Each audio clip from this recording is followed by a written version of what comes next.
28 जनवरी 2025 को कुंभ राशि से निकलकर अपनी उच्चस्थ राशि मीन राशि में प्रवेश करेंगे और शुक्रदेव 31 मई 2025 तक मीन राशि में उच्च के होकर गोचर करने वाले।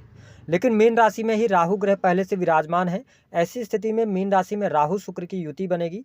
तो मेष राशि वालों, आइए जानते हैं कि शुक्र राहु की युति का प्रभाव आपके जीवन पर किस प्रकार से पड़ने वाला है। शुक्रदेव 2 मार्च 2025 को मीन राशि में ही वक्री हो जाएंगे, यानी कि उल्टी चाल चलेंगे और 13 अप्रैल तक वक्री रहेंगे। 13 अप्रैल के बाद पुनः एक बार ये मीन राशि में मार्गी होंगे और 31 मई 2025 तक गोचर करेंगे। कुल मिलाकर अगर देखा जाए तो शुक्र का यह जो गोचर है वह 124 दिनों के लिए हो रहा है। शुक्रदेव 124 दिन तक मीन राशि में ही रहेंगे। तो आइए जानते हैं कि आपके लिए किस प्रकार के प्रभाव देंगे। उससे पहले यदि आप चैनल पर पहली बार विजिट कर रहे हैं तो चैनल को सब्सक्राइब कर लीजिएगा, नोटिफिकेशन बिल को ऑन कर लीजिएगा, वीडियो पसंद आए तो लाइक जरूर कीजिएगा। देखिए मेष राशि वालों, जब हम शुक्र जैसे ग्रह की बात करते हैं तो शुक्र को भौतिकता, सुख साधन, आकर्षण, भोग विलास, स्त्री सुख, प्रेम, सौंदर्य, लग्जरी, धन, सुख, वैभव, इसके साथ कला, इन सभी क्षेत्रों का इनको कारकत्व प्राप्त है। वही जब हम राहु की बात करते हैं तो राहु पैशन और जुनून को दर्शाता है। राहु एक ऐसा प्लेनेट है जो उसे चाहिए तो उस चीज की प्राप्ति के लिए साम दाम दंडभेद किसी भी हद तक जा सकता है। राहु किसी भी चीज में वृद्धि करता है। ठीक है, तो ऐसी स्थिति में अगर देखा जाए तो जब शुक्र और राहु की युति बन रही है तो हमारे ज्योतिष शास्त्र में मेरी नजरों में अगर पूछेंगे तो यह धन योग भी बहुत अच्छा बनता है, लेकिन इसके साथ लंपट योग का भी निर्माण होता है। तो क्या प्रभाव होगा, आइए जानते हैं। देखिए मेष राशि वालों, जब हम बात करते हैं शुक्र की तो शुक्रदेव आपके धन भाव, द्वितीय भाव के स्वामी, साथ ही सप्तम भाव यानी कि आपके जीवन साथी, पार्टनरशिप, बिजनेस, इन दोनों भावों के स्वामी होकर शुक्र का गोचर 12वें भाव में हो रहा है। तो कुल मिलाकर अगर देखा जाए तो यह जो गोचर है यह आपके लिए शुभ फलदायक रहने वाला है। आपके जीवन में कुछ नए सकारात्मक बदलाव देखने को मिलेंगे। विशेष तौर पर आंतरिक तौर पे आपको प्रसन्नता महसूस होगी। और शुक्र जब 12वें भाव में जाके उच्च के हो रहे हैं तो नो डाउट लग्जरियस चीज़ों पर आप पैसा खर्च करने जा रहे हैं। और देखिए दूसरा भाव जो होता है वो आपका संचित धन है। तो दूसरे भाव के स्वामी होकर जब से 12th में गए हैं तो कहीं ना कहीं से थोड़ा सा अपने खर्चों को आप नियंत्रित कीजिएगा। हालांकि धन लाभ की स्थिति आपके लिए बेहतर यहाँ पर बनती हुई दिखाई दे रही है। दाम्पत्य जीवन के लिहाज से अगर देखा जाए तो वैवाहिक जीवन में भी कुल मिलाकर स्थिति बेहतर बनी हुई है।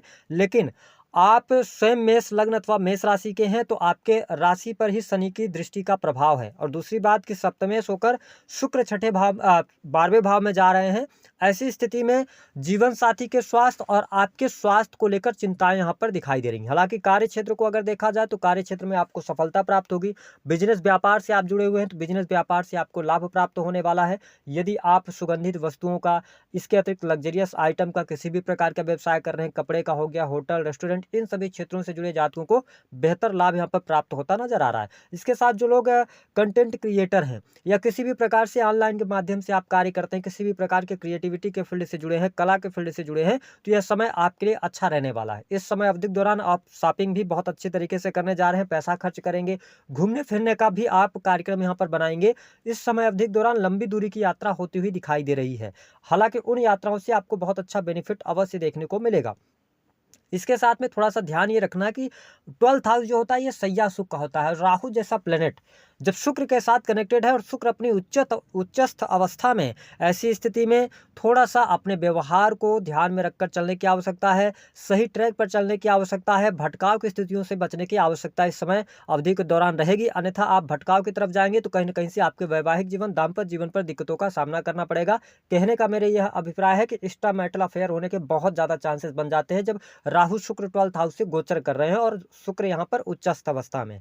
भोग विलास पर थोड़ा सा कंट्रोल करने की आवश्यकता रहेगी। खान पान को भी नियंत्रित अगर करेंगे तो आपके लिए ज्यादा बेटर रहने वाला है। इसके अतिरिक्त अगर देखा जाए तो मेष राशि वालों के लिए नौकरी के लिहाज से अगर देखें तो बहुत अच्छा समय है, क्योंकि आपके 10th हाउस एक्टिवेट यहाँ पर बना हुआ है और शनिदेव की स्थिति आपके लाभ स्थान में है। तो बड़े ग्रहों की जो स्थितियां वह भी आपके लिए अच्छी हैं। नौकरी में है तो नौकरी में पदोन्नति, सरकारी क्षेत्र से लाभ मिलना, रुके हुए कार्यों में गति मिलना, ये सारी चीजें देखने को मिलेंगी। साथ ही कर्ज की जो अधिकता बढ़ रही थी, कर्ज की अधिकता से आप बाहर निकलेंगे, कर्ज आपके अच्छे होंगे, है ना। कर्ज से आप मुक्ति के यहाँ पर कहीं न कहीं से मार्ग प्रशस्त होंगे। साथ ही शत्रु संबंधित समस्याएँ आपकी समाप्त होती नज़र आ रही हैं। आकस्मिक तौर पे धन लाभ के योग भी यहाँ पर दिखाई देते हैं। लेकिन मेष राशि वालों, इस गोचर अवधि के दौरान ध्यान रखिएगा कि अगर आप मित्रों के साथ में टाइम स्पेंड करते हैं, मौज-मस्ती करने जा रहे हैं, कहीं पर घूमने-फिरने जा रहे हैं, यात्रा कर रहे हैं, तो थोड़ा-सा आप ड्रिंकिंग वगैरह से बचिएगा, क्योंकि यहाँ पर कहीं न कहीं से शुक्र आपके जीवन में दिक्कत भर सकते हैं। दूसरी बात ये है कि मित्रों की वजह से आपके दाम्पत्य जीवन में कुछ न कुछ परेशानी उत्पन्न हो सकती है, इसका थोड़ा-सा आपको ध्यान रखने की आवश्यकता रहेगी। हालाँकि लाभ की अगर बात करें तो लाभ आपको अच्छा मिल रहा है, धन की स्थिति में आपके लिए सुधार होता नज़र आ रहा है, बाकी स्थितियाँ यहाँ पर बेहतर रहेंगी। हालाँकि संतान के स्वास्थ्य को लेकर छोटी-मोटी चिंताएँ यहाँ पर हो सकती हैं। जो लोग प्रेम संबंधों में हैं, तो प्रेम संबंधों में उठा-पटक की स्थिति आपको देखने को मिल सकती है। इसके अतिरिक्त अगर देखा जाए तो प्रेमी-प्रेमिकाओं के बीच में हो सकता है थर्ड पर्सन की वजह से कोई प्रॉब्लम हो, तो इस पर थोड़ा-सा ध्यान देने की आवश्यकता है। लेकिन जो लोग अविवाहित हैं, उनके लिए विवाह के प्रस्ताव इस समय अवधि के दौरान मिल सकते हैं अथवा शादी वगैरह आपकी तय हो सकती है। ये स्थिति यहाँ पर दिखाई दे रही है। साथ ही परिवारजनों के साथ में आपका जो संबंध रहेगा वह अच्छा रहेगा, परिवार में खुशहाली का माहौल रहेगा। हाँ, परिवार में किसी सदस्य के स्वास्थ्य को लेकर हॉस्पिटल्स के चक्कर लग सकते हैं, और मैंने पहले ही आपको आगाह कर दिया है कि एक तो आपका स्वास्थ्य, आपके जीवन साथी का स्वास्थ्य, है ना? तो यहाँ पर कहीं न कहीं से थोड़ा-सा ध्यान रखने की आवश्यकता रहेगी। सरकारी क्षेत्र में लाभ मिलेगा, बाकी चीज़ें आपके लिए बढ़िया है। सुख साधनों के लिहाज से अगर देखा जाए तो काफ़ी अच्छा समय यहाँ पर दिखाई दे रहा है। चीज़ें आपके लिए बढ़िया रहेंगी, साहस पराक्रम में आपकी वृद्धि होगी, सेल्स, मीडिया, मार्केटिंग के कार्यों से आप लाभ प्राप्त करते नज़र आ रहे हैं। तो कुल मिलाकर अब आपके लिए जो समय रहेगा 124 दिन का, उसके पहले आपको स्पष्ट कर दें कि जो 28 जनवरी से लेकर और 29 मार्च तक का टाइम है, ये बहुत ही बेटर आपके लिए रहेगा। लेकिन उसके बाद आप शनि के साढ़े साती के प्रभाव में आ जाएँगे, तो अप्रैल और मई, इस महीने में थोड़ी बहुत चुनौतियाँ भी आपको देखने को मिल सकती हैं, इसका आपको ध्यान रखना है। उपाय क्या करना है? माँ लक्ष्मी की उपासना कीजिए, शुक्र के बीज मंत्रों का जप कीजिए, तो आपको बेहतर लाभ प्राप्त होगा। दी गई जानकारी पसंद आई है तो वीडियो को लाइक करें, चैनल को सब्सक्राइब कर दें। और मेष राशि वालों, आपके ऊपर शनि के साढ़े साती का प्रभाव आरंभ होने जा रहा है, तो मैं अब यही कहूँगा कि आप शिव जी की शरण में जाइए, तो आपके जितने भी कष्ट होंगे शिव जी कहीं न कहीं से उनको दूर करेंगे और आपके जीवन में शुभता भी मिलेगी। दी गई जानकारी